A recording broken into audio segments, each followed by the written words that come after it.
ሰላም ክቡራት ተኸታተልቲ ባርከስ ልሙድማ ከም ተለመደ ዕለታዊ ዜናታት ሒዘልኩም ቀሪበ ኣለኹ። ፈለማ ግን ቅድመታት ዜና ናባኹም ከብል ኣብ ድሬዳዋ ዝግበር ዘሎ ምፍራስ መንበሪ ገዛውቲ ተጋሩ ዋና ጠንቂ ሲሳይ በቀለ ዝበሃል በዓል ዓፍቲ ምዃኑ ተገሊጾም። ኣብ ከተማ ድሬዳዋ ብሽም ኢንቨስትመንት ናይ ተጋሩ መንበሪ ገዛውቲ ንምፍራስ ዋና ጠንቂ ኮይኑ ዘሎ ኣብ ከባቢ ደቻቶ ዝነብር ሲሳይ በቀለ ዝበሃል በዓል ዓፍቲ ምዃኑ ዝተረኸበ ተወሳኺ ሓበሬታ የረጋግጽ። ዝርዝሩ ሒዝና ኣለና።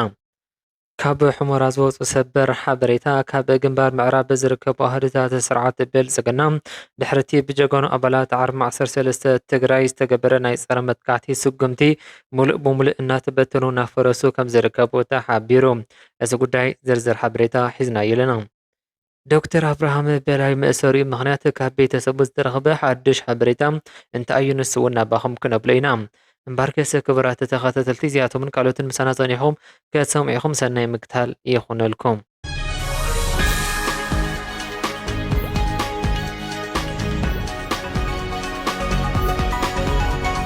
ፍትሓዊ ቃልሲ ህዝቢ ትግራይ ንምርግጋጽ ውሕስና ግዛኣትናን ህዝብናን ክኸውን ይግባእ ይብሉ ተመዛበልቲ ምዕራብ ትግራይ። ልዕሊ ምውታን ትሕቲ ህልዋን ኮይኖም ሕሱብ ናብራ ይደፍኡ ምህላኦም ኣብ ማእኸል መዕቆቢ ተመዛበልቲ ሰብዓ ከሪ ዝርከቡ ተመዛበልቲ ምዕራብ ትግራይ መስድወት ኣብ ዝገበርዎ ጻኒሒት ገሊጾም ኣለዉ። ስቃይ መከራ ሕማም ሞት ተመዛበሊ ክሳብ መዓዝ ኢሎም መረረቶም ዝገለጹቶም ተመዛበልቲ ተስፍኦም ናብ መበረበቶም ምምላስ ዋላ እኳ እንተኾነ በብእዋኑ ዝወሃብ ተስፋን መፅበዓን ብዘይትግበሩ ኩሉ ተመዛበላይ ተስፋ ብምቑራፅ ስጋኣት ወዲቑ ከም ዝርከብ ገሊፆም። ኣና ብመረበቶም ንክምለሱ መጀመርያ ህይወቶም ክህልው ብህይወት ንክቕፅሉ ድማ ህፀ ሰብኣዊ ሓገዝ ከም ዘድልዮም ኣተሓሳሲቦም። ን5 ወርሒ ተባሂሉ ኣብ ዝተዘርግሐ ነገር ልዕሊ 5 ዓመት ኣብ ዘገልገለ ዝተቐደደ ኬንዳ ይነብሩ ዘለዉ እዞም ተመዛበልቲ ኣብ እዋን ክራማት ንኩሉ በረኸት ዝኾነ ዝናብ ነቶም ኣብ ትሕቲ ዝተበላሸወ ኬንዳ ጭቃን ዝነብሩ ተመዛበልቲ ግን መሪር ስቃይ ናይ ምንባር ስጋት ኮይኑዎም ይርከብ። ንሰላም ተባሂሉ ዘኽፈል ዘሎ ዋጋ ከቢድ ብምዃኑ ይኣክል ዝበሉ እዞም ተመዛበልቲ ህዝባውን ፍትሓውን ቃልሲ ህዝቢ ትግራይ ንምርግጋጽ ግዛኣትና ህዝብና ክኸውን ይግባእ ድማ ኢሎም ኣለዉ። ተመዛበልትን ኣብ ሱዳን ዓቂቦም ዝርከቡ ተጋሩን ውሕስኖም ተሓልዩ ብኽብሪ ናብ መረበቶም ክምለሱ ይግባእ ዋላ እኳ እንተነበረ ዘጊድ ግን እቲ ስቃይ ሞት ጉስቁልና ዓፀቦ ብዝኸፍአ መንገዲ ይቐፅል ምህላው ገሊፆም። ድሕሪ ምፍራም ውዕሊ ፕሪቶርያ ምእንተ ሰላም ተባሂሉ ዝተኸፈተ ክቡር ዋጋ እዩ ብምባል ገዛእታዊ ሓድነት ትግራይ እንተተረጋገፀ ዝተመዛበለ ዝተሰደደ ህዝቢ ከይተመለሰ ዘረጋገፅ ሰላም ስለዘየለ ሰላም ካብ ብዘረባ ሓሊፎም ብተግባር ክረጋገፅ ተላቢዮም ኣለዉ።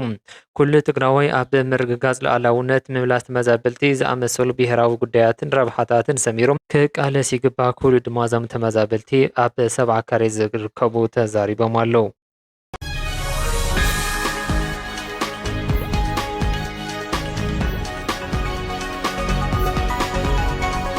ካብ ከተማ ድሬዳዋ ብፍላይ ድማ ካብ ከባቢ ደቻቶ ካብ ዝርከቦ ተወለድትን ናይቲ ግለሰብ መሓዞት ዝተረኸበ ተወሳኺ ናይ ድሕንነት ሓበሬታ ከም ዘረድኦም ኣብታ ከተማ ብሽም ኢንቨስትመንት ናይ ተጋሩ መንበሪ ገዛውቲ እናፈለየ ንምፍራስ ዝግበር ዘሎ ወፍሪ ብግለሰብ ሲሳይ በቀለ ዝምራሕ ምዃኑ ተገሊጹ። ሲሳይ በቀለ ቅድሚ ሕጂ እውን እንተኾነ ኣብ ደቻቶ ንዝነብሩ ተጋሩ ሰብ ሃፍቲ ንጁንታ ገንዘብ ይሕግዙ እዮም እናበለ ብምጥቃም የእስሮምን የከላብቶምን ከም ዝነበረ ተሓቢሩሎም። ሕጂ ድማ ብሽም ኢንቨስትመንት መንበሪ ገዛውቲ ተጋሩ እናፈለየ ንምፍራስ ዝገብሮ ዘሎ ፃዕሪ ናይ ቀደም ቂም በቀሉ ንምውፃእ ዘካየዶ ዘሎ ናይ ጽልኢ ወፍሪ ኣካል ምዃኑ ትግራዋይ ካብዚ ምድሪ ክጠፍእ ኣለዎ እናበለ ይፍክር ምህላው ተረጋጊዙሎም። ብምዃኑ እውን እዚ ብግለሰብ ሲሳይ በቀለ ኣብ ድሬዳዋ ኣብ ልዕሊ ተጋሩ ዝግበር ዘሎ ናይ ገዛ ምፍራስ ስጉምቲ ኣብ ልዕሊ እቶም ነበርቲ ከቢድ ናይ ህልውና ስጋኣት ዝፈጠረን ነዚ ናይ ጽልኢ ወፍሪ ደው ንምባል ድማ ናይ ኣካላት ፍትሒ ናይ ሕብረተሰብ ትኩረት ዝደሊ ዓብዪ ምዃኑ ተገሊጹሎም። ኣብ ድሬዳዋ ብሽም ኢንቨስትመንት ናይ ተጋሩ መንበሪ ገዛውቲ እናተፈለየ ንምፍራስ ዝግበር ዘሎ ወፍሪ እናተፈለጠ ኣብ ኣዲስ ኣበባ ዝርከቡ ተገዛእቲ ስርዓቲ ዝኾኑ ኣካላት ዋላ ሓደ ድምፂ ወይ ስጉምቲ ከይወስዱ ስቕታ መሪፆም ኣለዉ። እዞም ኣካላት እዚኣቶም ኣብ ልዕሊ ተጋሩ ዝበፅሕ ዘሎ ዘይፍትሓዊ ስጉምቲ እናረኣዩ ድምፂ ካብ ምዃን ምቑጣቦም ንሕልንኦምን ንህዝቦም ብምጥላም ንመራሒኦም ኣብዪ ኣሕመድ ጥራሕ ንምሕጓስ ንምእዛዝ ይሰርሑ ምህላዎም ዘረጋግፅ ሓቂ ኮይኑሎም ንውልቀ ረብሓኦምን ስልጣኖምን ከውሉ ጥራሕ ነቲ ስርዓት ዝኣዘ ዘዘም ኩሉ እናፈጸሙ ኣብ ልዕሊ ህዝቦም ዝበፅሕ ዘሎ በደል ግን ዕሽሽ ብምባል ናይቲ ስርዓት መጋበርያ ኮይኖም ከም ዘለው ዘረጋገፅ ምዕባለ ኮይኑሎ ብምዃኑ እውን እዚ ብኣካላት ኣዲስ ኣበባ ዝተረኣየ ናይ ስቕታ ስጉምቲ ኣብ ልዕሊ ህዝቢ ትግራይ ዝበፅሕ ዘሎ በደል ዘጋለፅ ጥራሕ ዘይኮነስ እዞም ኣካላት ንህዝቦም ዘይኮነስ ንስርዓት ብልፅግና ጥራሕ ዝቆሙ ምዃኖም ፍጹም ዘረጋገፀ ሓቂ እዩ።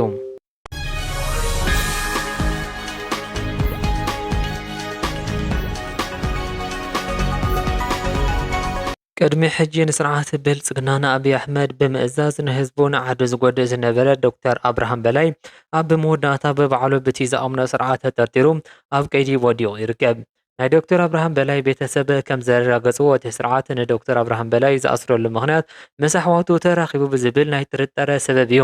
እዚ ድማ እቲ ስርዓት ንዝኾነ ይኹን ተወላዲ ትግራይ ፍጹም ከም ዘይኣምኖ ዘርኢ ሓቂ ኮይኑሎ እዚ ብዶክተር ኣብርሃም በላይ ዝተገበረ ናይ ምእሳር ኩነታት እቶም ምስ ፀላኢ ኮይኖም ዝሰርሑ ባንዳታት ኣብ ቅድሚ ኣብይ ኣሕመድ ዘለዎም ዓቕምን ዋጋን ኣዝዩ ንእሽተይ ምዃኑን ከም መጋበርያ ተጠቒሙ ድሕሪ ምውድኦም ከም ሕሱር ነገር ከም ዝድርበም ዘረጋገፅ ህያው ታሪክ ኮይኑሎ ብምዃኑ እውን እዚ ብዶክተር ኣብርሃም በላይ ዝተረኣየ ናይ ምእሳር ናይ ምጥርጣር ስጉምቲ ንስርዓት ብልፅግና መጋበርያ ኮይኖም ዝሰርሑ ባንዳታት ዘስደምም ትምህርቲ ዝሃበን እቲ ስርዓት ዘለዎ ናይ ጥርጣረ ናይ ውድቀት መግለፂ ምዃኑ ተረጋጊፁሎ ንስርዓት ብልፅግና ንኣብይ ኣሕመድ ንምእዛዝ ንዓዶም ዝሸጡ ኣካላት መወዳእቶም ኩሉ እዋነ ውድቀት ምእሳር ምዃኑ ሓቂ እዩ።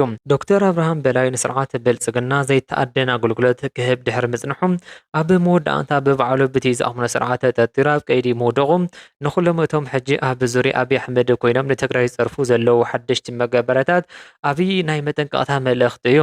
ኣብ ታሪክ ዓዱን ንህዝቡ ንጥቕሚ ኢሉ ዝሸጠ ንፀላኢ ዝተጠቕመ ወይ ከሰላም ዝረኸበ ሓደ እውን የለን። እዞም ሕጂ ንስርዓት ብልፅግና እናተጣበቑ ንትግራይ ሸጡ ዘለው ኣካላት እውን መዓልቶም መሳብቅያት ብባዕሉ በቲ ስርዓት ተሓሪዶምን ተኣሲሮምን ከም ዝደርበዩ ፍሉጥ እዩ።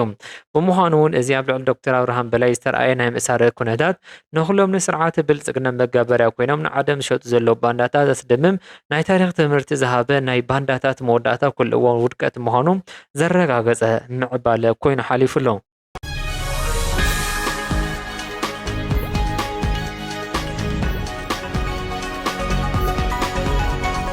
ስርዓት ብልፅግና ኣብ ከባቢ ሸረሪና ብምምፃእ ኣብ ልዕሊ ኣርሚ 13 ትግራይ መጥቃዕትን ምፍፃም ዝገበሮ ናይ ትዕቢት ፈተነ ብፅኑዕ ናይ ፀረ መጥቃዕቲ ስጉምቲ ተመኪቱ እቲ ሓይሊ ኣብ ከቢድ ውድቀት ድማ ወዲቑ ይርከብ።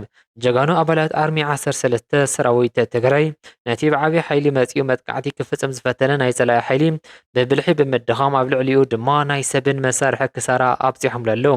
እቲ ኣብ ቅድሚኡ ዝረገፈን ዝተደምሰሰን ናይ ብፀቱ ሰራዊት ተዘርኣየ ናይ ብልፅግና ሓይሊ ናይ ተዋጋእነት ሞራሉ ፍፅም ብምድብባሱ ካብቲ ግንባር ሙሉእ ብምሉእ እናተበተነ እናሃደመ ይርከብ። እቲ ስርዓት ነዞም ዝተበታተኑ ዝሃደሙ ኣባላት ዳግማይ ንምእካብን ንምውዳብን ኣብ ከቢድ ወተሃደራዊ ፖለቲካ ውድቀት ወዲቑ ይርከብ። ብምዃኑ እዚ ካብ ሕሞራ ዝወፀ ሰበር ሓበሬታ ጀጋኑ ኣባላት ኣርሚ 13 ሰራዊት ትግራይ ዘመዝገቡ ዓብዪ ወተሃደራዊ ዓወት ናይ ፀላኢ ስርዓት ብልፅግና ኣህድታት ድማ ሙሉእ ብምሉእ እናፈረሱ እናተበተኑ ምህላዎም ዘረጋገፀ ምዕባለ ኮይኑሎ ስርዓት ብልፅግና ኣብ መሬት ዘለዎ ናይ ተዋጋእነት ዓቕሚ ፍጹም ዝተዳኸመ ኣብ ዘለወሉ ብርኪ ብውሕዳት ጀጋኑ ኣባላት ኣርሚ 13 ሰራዊት ትግራይ ዝተወሰደሉ ፅሩዕ ፀረ መጥቃዕቲ እቲ ፀላኢ ኣብ ከቢድ ናይ ሰብን ናይ መሳርሒ ክሳራ ወዲቑ ይርከብ። ስርዓት ብልፅግና ንትግራይ ብሓይሊ ንምብርካኽ ዘካየደ ናይ መጥቃዕቲ ፈተነ ብጀጋኑ ኣባላት ኣርሚ 13 ዝተወሰደሉ ኣዝዩ ከቢድ ፀረ መጥቃዕቲ ተመኪቱ እቲ ሰራዊት ካብቲ ናይ ቀደመ ታሪኹ እናተማረኸን እናተበተነን ይርከብ። ኣብ ኣዲስ ኣበባ ዝርከቡ ባንዳታት እቲ ሰራዊት ኣብ መሬት ጠብ ትብል ዓቕሚ ከም ዘይብሉ እናፈለጡ ኣብ ሚድያ ብምፍካር ዘየለ ዓወት ኣሎ እናበሉ ንሰራዊትን ሕብረተሰብ ንምድንጋር ናይቲ ስርዓት ተሰበረ ሞራል ንምምላስ ይፍትኑ ኣለዉ። እዞም ንሕብረተሰብ ከደናግሩ ንፀላኢ ከገልግሉ ዝፍትኑ ዘለዉ ኣካላት ዘካይድዎ ዘለዉ ናይ ሓሰት ወፍሪ ነቲ ኣብ መሬት ዘለዎ ፀላኢ ውድቀት ክሽፍኖ ስለ ዘይኽእል ፅባሕ ኣብ ቅድሚ ህዝብን ታሪክን ብፅኑዕ ክሕተት ምዃኖም ተሓቢሩሎም። ብምዃኑ እውን እዚ ብጀጋኑ ኣባላት ኣርሚ 13 ዝተወሰደ ናይ ፀረ መጥቃዕቲ ስጉምቲ ንፀላኢ ኣብ ከቢድ ክሳራ ዘውድቆ ኮይኑ እቲ ኣብ ሚድያ ዝግበር ናይ ባንዳታት ናይ ሓሰት ፍኸራ ድማ ናይቲ ስርዓት ናይ ተስፋ ምቑራፅ ናይ ውድቀት መግለፂ ምዃኑ ተረጋጊፁሎ። ኣብ መሬት ዘሎ ቃልሲ ናይ መስዋእቲ ሓቂ ብናይ ማሕበራዊ ሚድያ ፌስቡክ ናይ ሓሰት ወፍርታት ክቕየር ወይ ክሽፈን ስለ ዘይኽእል ህዝቢ ትግራይ ብልዑል ናይ ፖለቲካ ንቕሓት ይርድእ ኣሎ። ዝኾነ ይኹን ወተሃደራዊ ዓወት ዝመጽእን ዝረጋገጽን ኣብ ግንባር ብዝካየድ ጀጋኑ ሰራዊት ብዝወስድዎ ብዝኸፍልዎ መስዋእቲ ብልሒ ተዋጋእነት እምበር ኣብ ፌስቡክ ብዝፀሓፍ ናይ ጽሑፍ ፈኸራ ናይ ሓሶት ዜና ከም ዘይኮነ ኩሉ ዝፈልጦ ሓቂ እዩ። ህዝቢ ትግራይ ኣብ ብሩህ ናይ ቃልሲ ታሪኹ ህልውንኡ ዘለዎ ኣረኣያ ጽኑዕ ብምዃኑ ኣብ ፌስቡክ ዝዝርግሑ ናይ ባንዳታት ናይ ጸላእቲ ፕሮፓጋንዳ ንሓቂ ከደናግሩ ከም ዘይኽእሉን እቲ ናይ ሓቂ ዓወት ድማ ብደምን ዓጽምትን ናይ ሰራዊቱ ኣብ መሬት ዝጽሕፎ ምዃኑ ኣጸቢቑ ይፈልጥ እዩ። ብምዃኑ እውን እዛ ፌስቡክ ዘሎ ናይ ሓሶት ናይ ዓወት ወፍርታት ንሕብረተሰብ ክደናገር ዘይኽእል ናይ ተስፋ ምቑራጽ ጽዕሮ ኮይኑ ናይ ሓቂ ዓወት ግን ኣብ መሬት ብዝግበር ናይ ጀጋኑ ሰራዊት ትግራይ ገድሊ ጥራሕ ዝረጋገጽ ምዃኑ ተረጋጊጹ እዩ።